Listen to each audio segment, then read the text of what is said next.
수강생 여러분 반갑습니다. 금융하면 정석, 국내정석 김정석입니다. 자, 이번 시간 이제 우리 사장 기타 증권 시장에 대해서 살펴볼 차례인데요. 기타 증권 시장은 크게 두 가지 살펴볼 겁니다. 정말 이제 코스닥 시장에도 들지 못하는 작은 중소기업들을 위한 우리 이제 코넥스 시장이라는 부분. 그래서 코넥스 시장이 뭐냐? 그리고 이제 코넥스 시장의 상장 제도, 그리고 코넥스 시장의 매매거래 제도에 대해서 살펴볼 거고요. 자, 그리고 이제 협회에서 지금까지는 이제 한국거래소 이야기라니까 유가증권 시장, 코스닥 시장, 뭐 다음에 채권 시장, 다음에 이제 코넥스 시장 이런 것들은 다 한국거래소와 관련된 이야기였다면 이제 한국금융투자협회에서 운영하는 이제 표준화된 어떤 장외 시장인 KOTC 시장에 대해서 우리가 좀 살펴볼 거라는 거죠. 그래서 요거는 이제 좀 장외 시장의 개념이다. 그래서 KOTC 시장의 개념. 그리고 우리는 이제 지금까지는 상장이라는 표현을 썼지만 KOTC 시장에서는 등록이라든지 지정이라는 표현을 써요. 그래서 등록과 지정 제도에 대해서 좀 살펴볼 거고요. 역시 마찬가지 매매거래 제도에 대해서 살펴볼 거고 시장관리 제도에 대해서 살펴볼 겁니다. 그래서 어떤 큰 틀은 이제 우리가 앞에서 배웠던 유가증권 시장, 코스닥 시장과 비슷한데 세부 내용들이 다 다르겠죠. 근데 이 부분은 좀 특징이 뭐냐면 내용에 비해서 양이 좀 많죠. 그래서 이 부분은 딱 정말 핵심 부분만 골라서 잘 학습하는 그런 요령이 좀 필요하니까요. 그래서 딱 말 그대로 이제 어떻게 보면 상장 제도, 그다음에 딱 매매거래 제도 몇 개씩 이렇게 좀 골라서 공부하는 그게 필요합니다. 제가 이제 수업을 할 때 그런 식으로 이제 알려드리도록 할 테니까요. 또 바로 한번 시작해 보도록 하겠습니다. 자, 그럼 먼저 우리 코넥스 시장에 대해서 살펴보겠습니다. 자, 상장입니다. 자, 코스닥 시장 상장 요건을 충족시키지 못하는 벤처기업과 중소기업이 상장할 수 있도록 2013년 7월 1일부터 개장한 중소기업 전용 주식 시장이다라는 겁니다. 더 작은 아이들, 코넥스 시장 그 요건, 코넥스 시장 요건도 만족하지 못하는 더 작은 아이들입니다. 그리고 이제 우리 상장 제도 개요 한번 살펴보면 일단 지정 자문인 제도라는 걸 도입했습니다. 이제 작은 아이들이니까 상장하는데 훨씬 더 수월하게 해주겠다라고 거래소가 해가지고요. 그래서 거래소가 전체적으로 우리가 일반적으로 유가증권 시장과 코스닥 시장은 상장 예비 심사부터 해가지고 거래소가 관여하잖아요. 그런데 지정 자문인 제도라는 걸 도입해가지고 어떤 큰 증권회사한테 그 자격을 부여한 거예요. 이제 시험을 봐가지고 자격을 부여해가지고 상장 예비 심사 정도는 이 아이들이 하는 거죠. 지정 자문인들이. 그래서 이제 훨씬 더 그 상장할 수 있는 시간을 줄이는 그런 지정 자문인 제도입니다. 그래서 상장하려고 하는 기업은 지정 자문인 한 개 회사와 지정 자문인 선임 계약을 체결해야 됩니다. 왜? 걔한테 심사받아야 돼서 상장 예비 심사는 얘한테 받아야 되거든요. 그래서 신규 상장 신청이 가능하다. 그 이후에 이제 신규 상장 신청이 가능하다라는 거죠. 걔한테 이제 다 조언을 받고. 그러니까 얘가 어떻게 보면 또 이제 조언도 해주는 역할도 하고 막 그렇게 하는 거죠. 이런 거 준비해라. 자, 그리고 회계 기준 및 지배 구조 준수 의무를 또 완화시켜 놓았다라는 겁니다. 그래서 KIFRS 도입 의무와 그리고 사회이사, 상금 감사, 선의 의무를 면제해 준다라는 거죠. 또 이 코넥스 시장에서는 면제해 준다 이걸. 그리고 상장 심사 기간 단축 아까 얘기했지만 그래서 직상장한다면 15일 이내에 끝난다. 직상장한다면 15일. 그리고 지정 기관 투자자 제도를 도입했다라는 거죠. 또 그 회사에 이런 어떤 기관 투자자가 투자를 한다. 이제 걔가 이제 지정 기관 투자자인데 걔가 이제 투자를 하면 또 이런 여러 가지 상장에 있어서도 혜택이 있더라라는 부분이죠. 또 해야 되고. 자, 그러면 일단 지정 기관 투자자도 일종의 이제 키다리 아저씨라고 좀 생각하면 될까요? 지정 기관 투자자를 키다리 아저씨라고 생각하면 될 것 같아요. 그래서 서포트 해주고 그 회사의 어떤 큰 지분을 갖고 있는 이제 증권사라고 생각하면 되겠죠. 큰 지분을 갖고 있는 증권사, 지정 기관 투자자 이런 게 있는 거죠. 자, 보면 상장 요건입니다. 외형 요건입니다. 진입 요건. 그래서 이제 시험에 일단 대비해서 그래서 주식 양도 제한이 없을 것. 이게 뭐 기본이지 뭐. 일단 팔아야 되는데. 그죠? 주식 양도 제한이 없을 것. 그다음에 최근 사업연도 감사 의견 적정.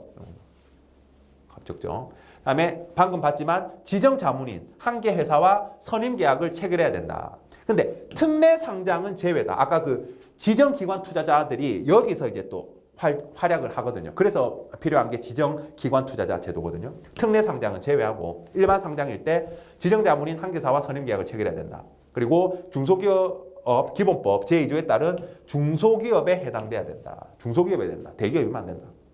그리고 액면 주식이라면 100원, 200원, 500원, 1000원, 2500원, 5000원 중에서 하나여야 된다. 그러니까 액면가를 5000원 미만으로 해야 된다는 이야기. 5000원 이하로 해야 된다는 이야기다. 그죠? 5000원 이하로. 자, 요게 이제 외형 조건입니다. 요거 숙지하시면 돼요. 그죠? 뭐 별건 없다. 그죠? 별거 없고 이렇게 하시면 됩니다. 다음에 질적 요건. 이제 지정 자문인이 그래서 사전에 상장 적격성을 심사할 거다라는 거죠. 그러면 거래소는 지정 자문인이 제출한 보고서를 바탕으로 공익과 투자자 보호에 부적합 사유가 없는지만 심사해가지고 본 심사했다 해가지고 빨리 이렇게 상장시켜 준다라는 거죠. 자, 그리고 이제 특례 상장이라는 게 있습니다. 특례 상장. 특례 상장은 뭐냐? 지정 자문인 선임 없이 코넥스 시장에 상장하는 걸 말 그대로 특례 봐준다는 거죠. 그죠? 특례 상장입니다. 대상은 이 아래 요건을 모두 만족하면 됩니다. 뭐냐? 지정기관 투자자가 10% 이상 지분을 보유하고 있는 기업입니다. 어떤 기업이 있는데 지정기관 투자자가 10% 이상 그 기업의 지분을 갖고 있으면 됩니다. 아니면은 30억 이상 투자하고 있던가 말입니다. 6개월 이상 기간 동안입니다. 6개월 이상 기간 동안. 6개월입니다. 요거. 그리고 기술 신용 평가 기관으로부터 일정 수준 이상의 기술 등급을 확보해야 됩니다. 이제 기술 평가 등급이 그러니까 그 기업이어야 되는 거죠. 기술. 다음에 지정기관 투자자의 특례 상장 및 지분 매각 제한에 동의해야 된다라는 거죠. 동의해야 된다. 지분 매각 제한. 상장하고 나서 6개월 동안 지분 매각할 수 없다는 거에 이 상장하는 그 기업이 동의해야 된다라는 이야기입니다. 자, 그러면은 넘어가고. 자, 어쨌든 이 요건 중요합니다. 그죠? 다 숙지하시면 되겠습니다. 그럼 절차는 이제 신규 상장을 신청하면 상장심사 전문가회의를 거쳐서 상장공시위원회 심의를 하고 심사 결과가 확정되는데 상장 신청일로부터 이게 45일 이내에 결판 난다는 이야기죠. 엄청 짧죠. 45일 이내. 크라우드 펀딩 기업이라면 15일 이내. 크라우드 펀딩. 그죠? 15일 이내. 그리고 기술평가 기업이라면 스타트업 기업부로, 크라우드 펀딩 기업은 크라우드 펀딩 기업부로 구분됩니다. 상장되고 이렇게 나눈다라는 거죠. 그리고 이제 상장일로부터, 자, 요거는 이제 특례 상장 이야기인데, 상장일로부터 이제 2, 4업년도, 클라우드 펀딩 기업은 3, 4업년도, 그래서 상장일로부터 2, 4업년도 이내에 지정 자문인 계약을 체결해야 된다. 왜? 특례 상장했으니까, 여기는 이제 특례 상장 이야기라고 했죠. 특례 상장했으니까 지정 자문인을 선임 없이 상장했잖아요. 그러니까 이제 상장일로부터 2, 4업년도 이내에 지정 자문인 계약을 체결해야 된다. 만약에 미체결하면 상장 폐지 사유예요. 그리고 심의 후에 1년 내에 유예는 가능하다. 1년 동안 유예는 가능하지만 어쨌든. 그리고 크라우드 펀딩 기업은 3, 4년입니다. 그리고 지정 자문인 선임 6개월 경과 후부터 코닥 시장으로 신속 이전 상장이 가능합니다. 특례 상장 기업은 선임하고 6개월이 지나면 코닥 시장으로 신속 이전 상장이 가능하다. 이게 다하고라는 특례 상장 기업 이야기입니다. 이제 이런 분류, 뭐 이렇게 분류된다라는 거, 이런 것들 몇 번 읽어놓으면 될 것 같습니다. 자, 그 다음에 상장 폐지, 이제 바로 보면 되겠는데요. 상장 폐지. 그래서 재무 상태 및 경영 성과와 관련한 상장 폐지 요건은 적용하지 않는다. 이 아이들한테는. 그러면 뭐냐? 다음 요건 해당하면 즉시 상장 폐지다. 그래서 특례 상장 후 2, 4업년도, 그죠? 특례 상장 후 2, 4업년도. 클라우드 펀딩 기업은 3, 4업년도. 경과까지 지정 자문인 계약을 체결하지 않은 기업. 그다음에 감사 의견, 부적정, 의견 거절, 범위 제한, 한정. 범위 제한으로 인한 한정. 요 사유일 때는 상장 폐지. 사업 보고서 미제출. 그다음에 부도가 났다거나 은행 거래 정지, 해산 사유가 발생했다든가. 그래서 피흡사병이나 파산 선고 같은 것들. 그죠? 그다음에 지정 자문인 선임 계약 해지를 했어요. 근데 30영업일 이내에 다시 다른 애들이랑 아니면 또 재계약을 하지 않았을 경우 30영업일. 그다음에 주식의 양도 제한이 있을 경우. 그리고 기업 설명회를 2반기 연속 또는 3년 내 4번 이상 개최하지 않았을 경우. 이럴 때 즉시 상장 폐지다라는 건 상장 폐지. 그러니까 뭐 이익이라든지 이런 거 없다, 그죠? 이런 건 없는 대신에 이런 부분들이 있다. 읽어 놓으시고 시험에 대비하시면 되겠습니다. 자, 그 다음에 상장 적격성 실질 심사 후 상장 폐지를 하는데 자, 불성실 공시 같은 경우에는 15점 이상, 그러니까 사업보고서를 미제출한다든지 이랬을 때 누계 15점 이상, 그다음에 회정 절차 개시 신청, 그다음에 상장 관련 서류에 허위 기재 또는 누락, 그다음에 횡령, 배임 사건이 발생하고 회계 부정, 주된 영업 정지 이런 것들이 발생한다면 상장 적격성을 실질 심사하고 나서 그다음에 상장 폐지하겠다라는 부분입니다. 됐죠? 상장과 관련해서는 이 정도에서 생각해 보시면 되고, 그리고 이제 매매거래 제도입니다. 그래서 매매거래 제도는 사실 별거 없어요. 원칙적으로 유가증권 시장과 코스닥 시장과 동일하게 운영합니다. 그래서 매매 시간이라든지 9시부터 3시 반까지라는 이야기죠. 휴장 정지하는 거라든지 매매 방법, 공매도 제한, 청산결제, 위탁증거금 다 동일하다는 이야기죠. 매매 방식도 경쟁 매매, 그래서 단일가 매매와 연속 매매, 접속 매매, 그죠? 그 채택하고 있다라는 이야기입니다. 단 차이가 뭐냐? 경매매 제도 있다고 했습니다. 이거 기억나시죠? 경매매 제도. 그래서 코넥스 시장에 있다. 경매매 제도. 그리고 유동성 공급자가 반드시 있어야 돼. 왜? 얘들은 워낙 거래가 안 일어나거나 적은 거래가 일어날 수 있기 때문에 사람들이 쉽게 사고 팔고 할 수 있게 하기 위해서 호가를 이렇게 늘 제시해 놓는 LP라고 하죠. 리퀴드 프로바이더. 유동성 공급자를 꼭 유동 공급자가 있어야 된다는 거죠.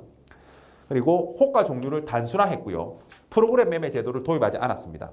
그래서 이거 좀 자세히 살펴보면, 자, 매매 계약 체결은 일단 가격 제한 폭은 좀 달라요. 그죠? 기준 가격 플러스 마이너스 15%입니다. 단 시간의 대량 매매의 경우에는 30%고 일단 원칙적으로 플러스 마이너스 15%라는 걸 일단 염두에 두시고, 매매 수량 단위는 똑같아요. 한 주예요.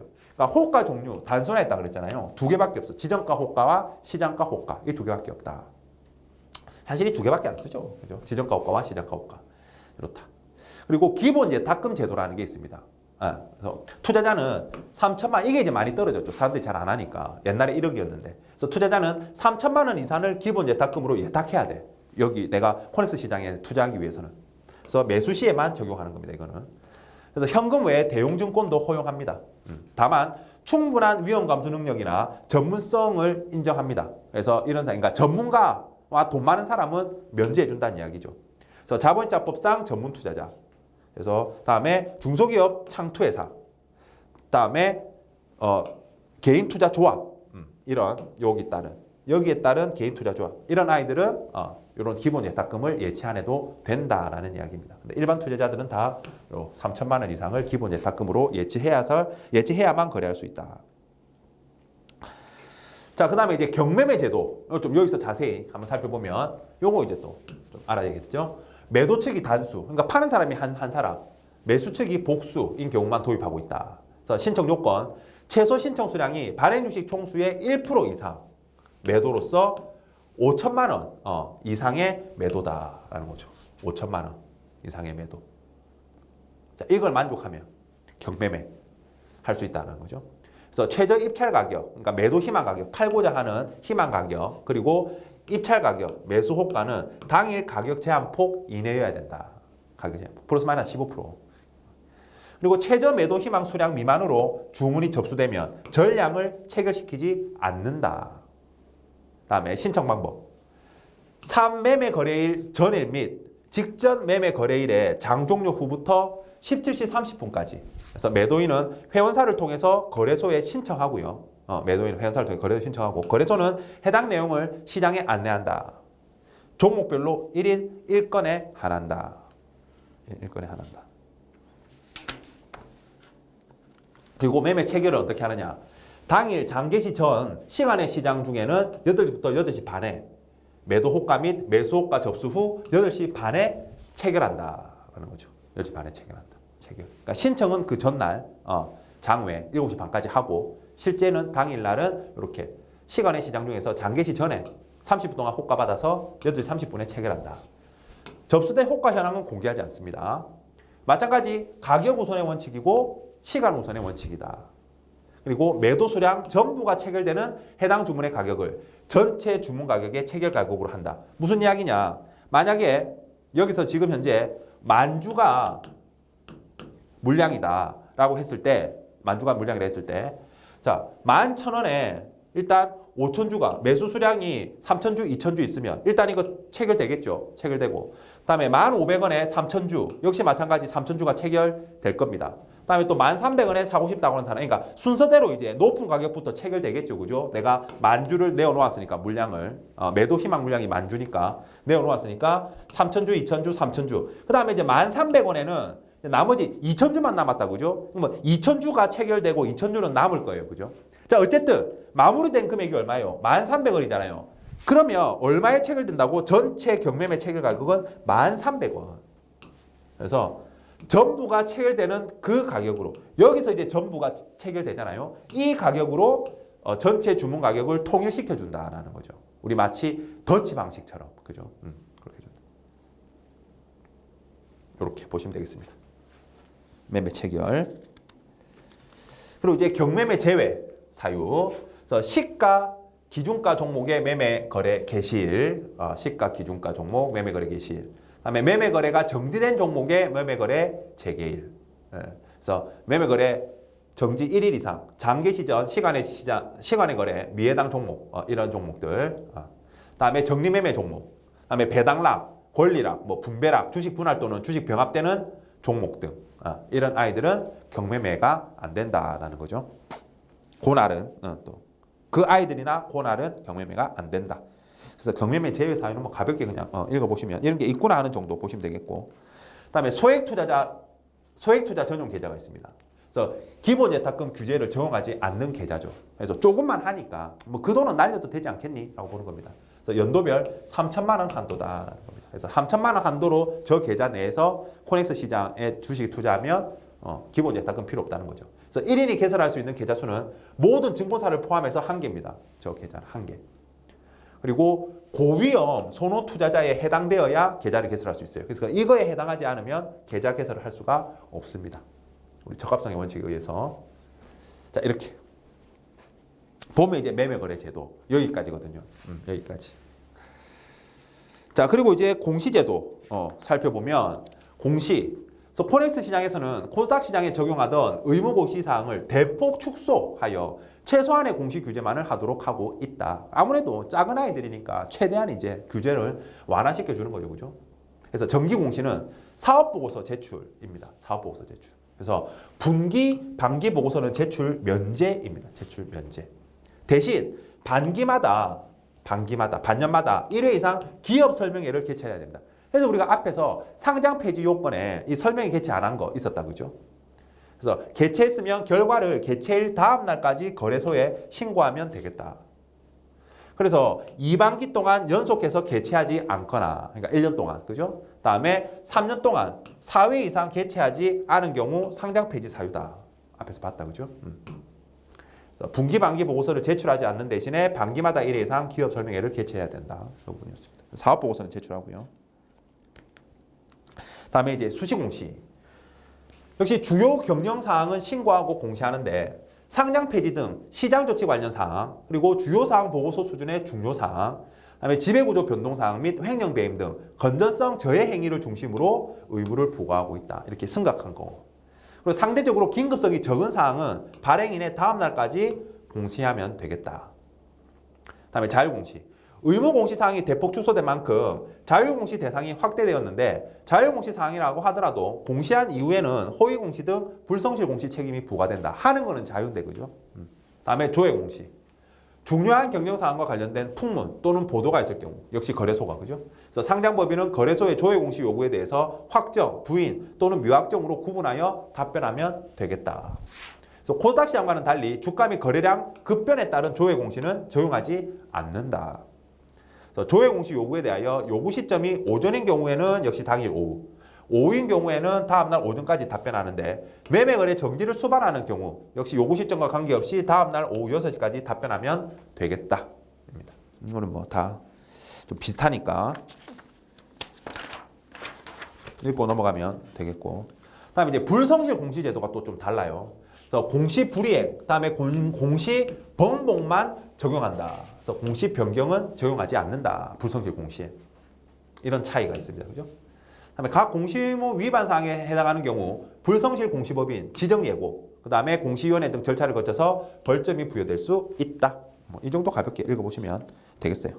자, 이렇게 하면 우리가 이제 코넥스 시장 부분을 살펴봤는데, 어쨌든 다시 정리해보면 이제 상장 관련돼서 이제 상장 요건, 있었다, 그죠? 그다음에 매매거래제도 쭉 한번 보고 이제 유가증권 코스닥 시장과 좀 다른 거.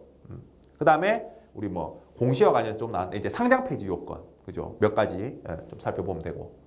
그럼 그다음에 이제 공시와 관련해서 읽어보면 되죠, 그죠? 그래서 전체적으로 많아 보이지만 사실 그렇게 많지는 않아요. 그래서 공부하시면 되는데 어쨌든 여기서 이제 거의 뭐 한 문제 아니면 그러니까 몇 문제 안 나오니까 이제 그게 문제죠, 그죠?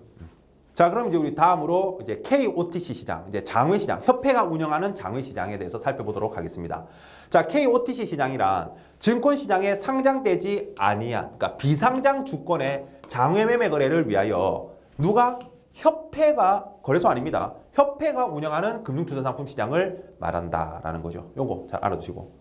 이제 등록법인과 지정법인이라는 용어가 있습니다. 이제 상장법인이 아니라 여기는 상장하는 게 아니잖아요. 그래서 등록과 지정이라고 되어 있습니다. 또 등록법인이란 규정에 정하는 바에 따라 등록기업부에 등록된 주권을 발행한 법인. 다음에 지정법인이란 지정기업부에 지정된 주권을 발행한 법인을 말합니다. 그래서 둘의 차이는 뭐냐면 등록은 이제 회사가 하고 싶다고 신청하고 싶다. 여기 이제 KOTC 시장에 자기 거 등록하고 싶다고 이야기한 거고요. 지정법인은 협회가 지정한 거예요. 야, 너 이것 좀 올려. 너 우리 시장에 들어와. 이렇게 협회가 지정. 그 차이입니다.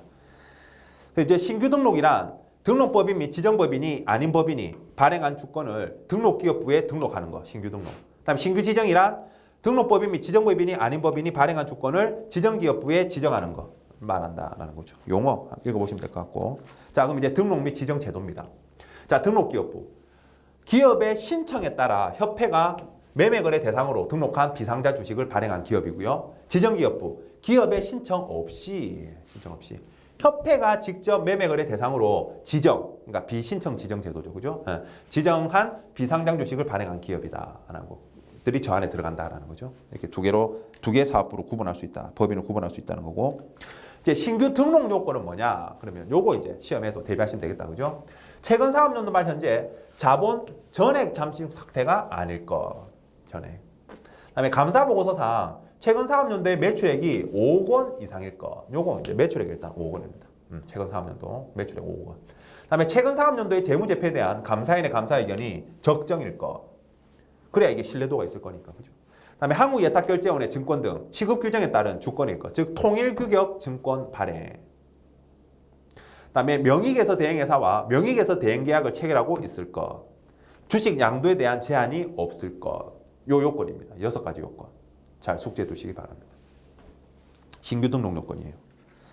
다음에 이제 신규 지정 요건은 신규 등록 요건에다가 이거 다 만족해야 되고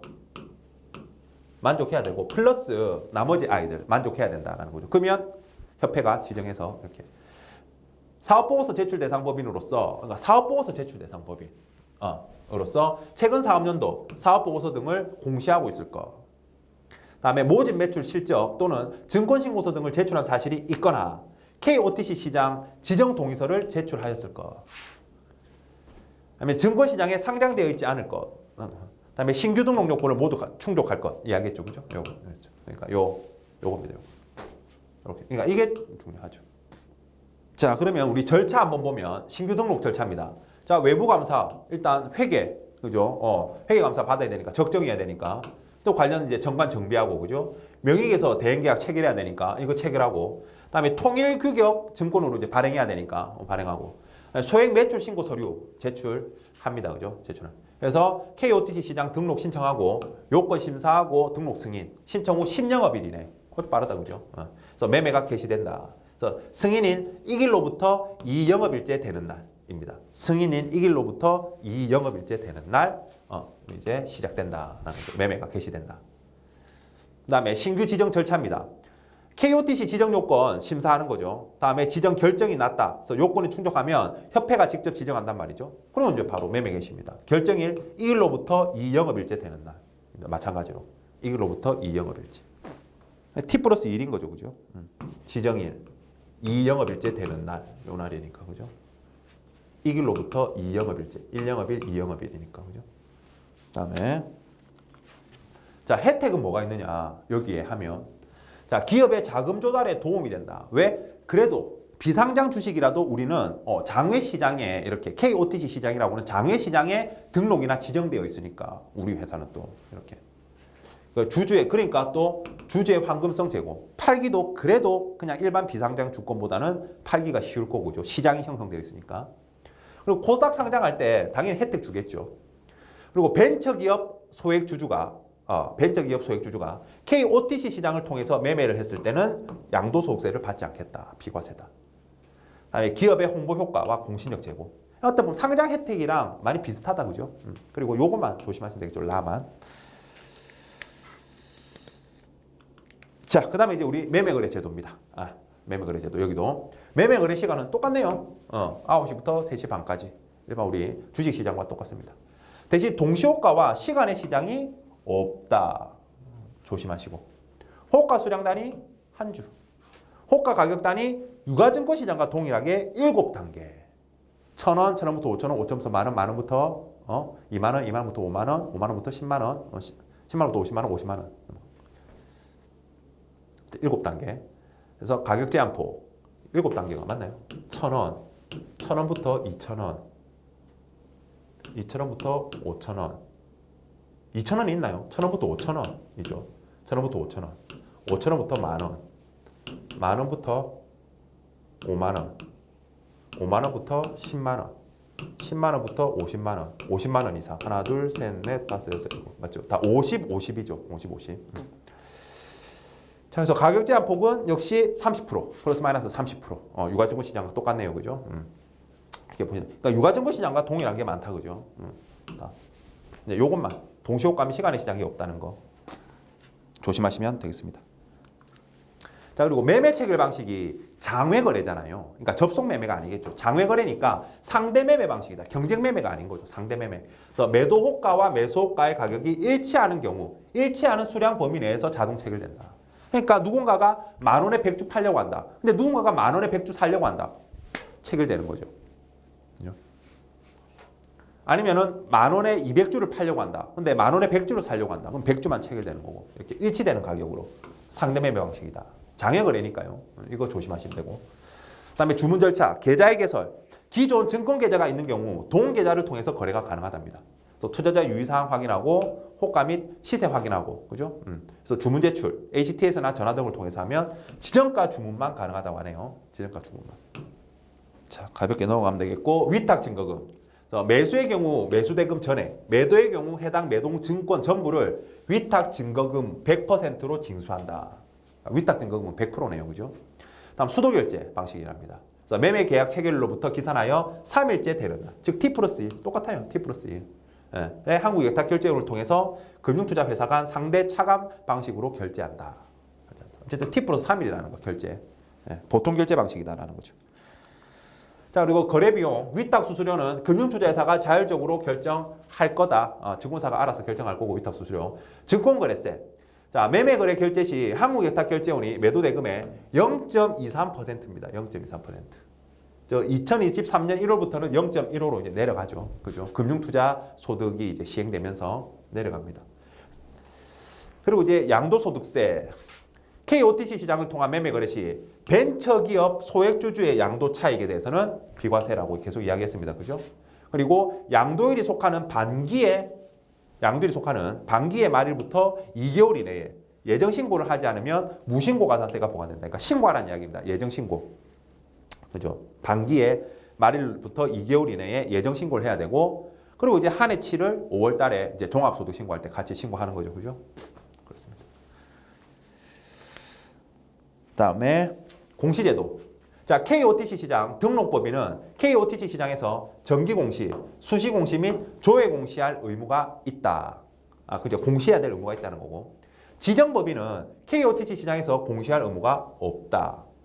지가 원해서 지금 하는 게 아니잖아요. 그냥 그 협회가 지정해가지고, 그죠? 그게 됐을 뿐이야. 지정법인으로 돼 있을 뿐이에요. 그죠? 그러니까 공시할 의무는 없는데, 근데 지정 요건에 뭐가 있어요? 사업보고서 제출 있었잖아요. 그죠? 그래서 다만 지정법인은 사업보고서 제출 대상 법인이니까 자본시장법에 따라서 금융감독원 전자공시 시스템을 통해서 사업보고서, 반기, 분기보고서 및 주요사항 보고서 등은 제출해야 된다라는 거죠. 그러니까 따로 이 KOTC 시장에 낼 건 없는데 네가 하던 거는 그냥 해야 된다는 거죠. 그죠? 공시할 의무는 없습니다. 지정법인은.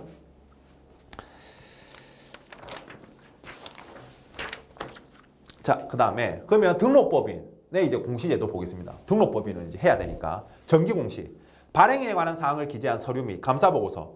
그래서 사업보고서 제출 대상 법인의 경우에는 사업보고서 및 반기보고서로 가름하겠다. 정기공시를. 그래서 발행인에 관한 사항을 기재한 서류, 감사보고서 이걸로 퉁치겠다. 근데 사업보고서 제출 대상 법인이라면 사업보고서 및 반기보고서로 퉁치겠다. 그래서 제출 시기 매 결산기 경과 후 90일 이내. 다음에 이게 사업보고서는 그죠? 다음 반기보고서는 반기 경과 후 45일 이내 제출하면 되죠. 제출처는 협회입니다. 거래소 아닙니다. 협회. 그리고 금융감독원 전자공시 시스템, 전자문서로. 사업보고서, 반기보고서는 여기로 간다 그죠? 그리고 수시공시, 등록법인은 주가에 영향을 미칠 수 있는 주요 경영사항 등 17가지 항목에 대한 정보를 수시공시해야 된대요. 그래서 상장법인보다는 축소해서 운영한다고 하네요. 우리가 17개가 뭔지는 몰라도 되는 거죠. 다음에 조회공시, 주요 경영사항 또는 이에 준하는 사항에 대한 풍문, 역시 보도 등의 사실 여부를 확인할 필요가 있거나 등록 종목의 주가 등이 협회가 정한 기준에 해당하여 중요 정보 유무를 확인할 필요가 있는 경우 협회가. 그래서 협회로부터 조회 공시 요구를 받은 등록법인은 요구받은 날로부터 1일 이내에 공시 내용을 문서로 작성해서 팩스 같은 것들로 신고하면 되겠다. 보내줘가지고. 그래서 등록법인에 대하여 등록 해제 사유에 해당하는 내용의 조회 공시 요구 시 요구한 때부터 결과를 공시하는 날까지 매매 거래는 정지되겠다. 등록 해제 사유에 해당하는 내용의 조회 공시 요구. 결과를 공시할 때까지 매매거래 정지입니다. 자, 그러면 우리 이제 시장관리제도 보면 될 것 같습니다. 그래서 시장관리제도, 자, 시장 안내사항 공시입니다. 협회가 시장 운영과 관련한 사항과 등록 또는 지정법인의 투자 유의사항, 여기 이제 투자 유의 종목이 지정되고 이러거든요. 그러니까 우리가 그 유가증권 시장에서는 관리 종목과 상장 폐지 이랬잖아요, 그죠? 상장 폐지 종목. 그럼 여기는 투자 유의 종목과 이제 등록 지정 해제 이렇게 보시면 됩니다. 그래서 투자 유의사항을 투자자에게 알리기 위하여 호가 중개 시스템을 통하여 공시하는 걸 시장 안내사항 공시라고 합니다. 그래서 시장 운영 관련 안내, 그래서 소속부의 어떤 변경, 우리 지정 기업부, 다음에 등록 기업부, 그죠? 그 소속부의 변경이라든지, 그다음에 신규 등록 지정, 변경, 그다음에 변경 등록, 그다음에 등록 해제 이런 것들, 그다음에 매매 거래 정지 및 재개, 그다음에 임시 휴장, 시장의 임시 정지 및 매매 시간의 변경 이런 것들 관련해서 안내한다라는 이야기죠. 그다음에 투자 유의 사항은 뭐냐? 투자 유의 종목으로 지정되는 요건이겠죠. 최근 3년 말 현재 자본 잠식 상태입니다. 그때. 그다음에 최근 3년도 매출액이 5억 원 미만일 경우. 그러니까 다 이제 이 등록 요건에 미달하는 거죠, 그죠? 그다음에 최근 사업년도 재무제표에 대한 외부 감사인의 감사 의견이 적정이 아니라 부적정, 의견 거절, 아니면 감사 범위 제한으로 감사를 다 못해서 한정인 경우 이럴 때. 다 그러니까 다 뭡니까? 등록 그 요건에 미달한 경우에요 지금. 다음에 해생 절차 개시 신청, 다음에 신청의 기각, 그리고 결정의 취소 등의 경우. 등록법인이 최근 2년간 불성실 공시법인으로 지정된 횟수가 4회 이상이면 요거 4회 잘 체크해주세요. 나중에 해제 사유는 6회거든요. 6회. 4회는 유의사항입니다. 4회. 2년간. 다음에 등록법인이 소액주주 주식 분산 기준에 미달하는 경우. 자, 이게 이제 투자 유의사항입니다. 다음에 이제 공시불이행에 대한 조치. 여기는 이제 공시불이행, 공시번복과 허위공시라고 되어 있어요. 그죠? 공시 변경이 아니라 허위공시. 용어가 다릅니다. 이것 좀 주의하시고. 등록법인이 공시 의무를 이행하지 않은 경우. 그래서 불성실 공시법인 지정, 그리고 매매거래 정지입니다. 그래서 등록법인의 불성실 공시 1영업일간. 그러니까 정기공시 서류 기한 내 미제출, 제출 기한 다음 날부터 제출일까지. 그다음에 투자 유의 안내, 그다음에 등록 해제, 매매거래 정지입니다. 또 그 다음에 뭐 따로 볼 게 있을까요? 없고. 다음에 지정법인이 사업보고서, 반기보고서를 제출하지 않은 경우, 원래 그죠? 의무가 있는데 그때 또 이제 매매거래 정지. 그래서 반기보고서는 기한에 미제출하면 1영업일, 사업보고서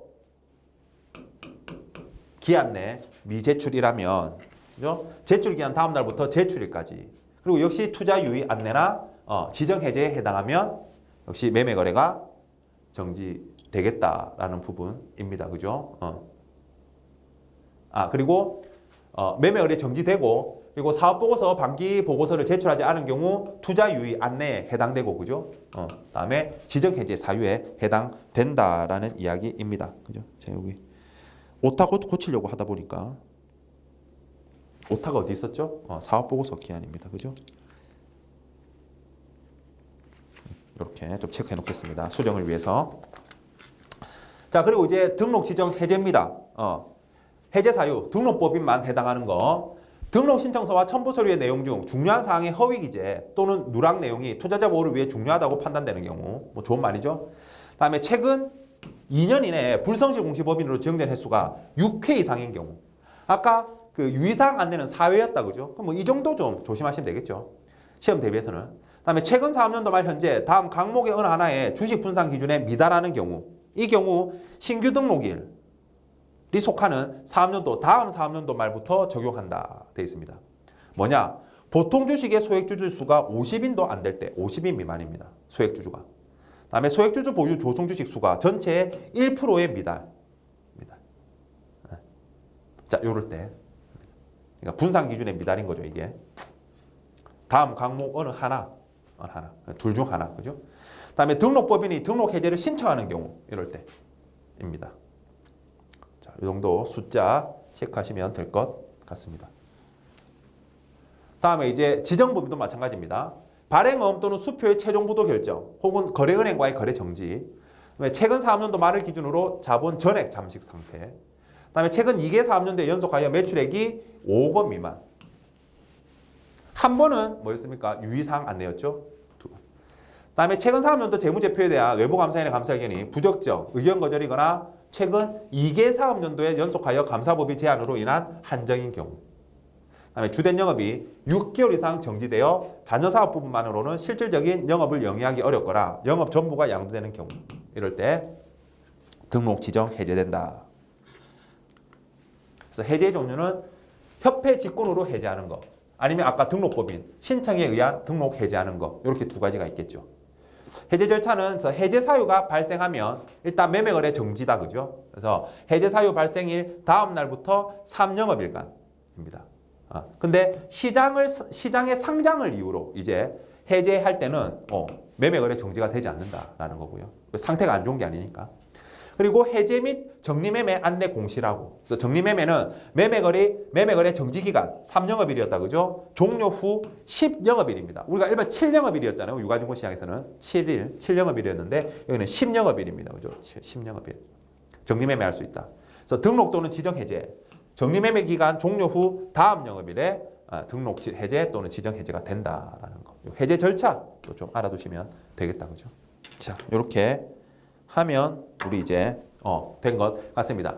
자, 이렇게 이제 우리가 그 KOTC 시장까지, 그래서 포넥스 시장과 KOTC 시장까지 해서 기타 증권 시장 다 살펴봤습니다. 끝.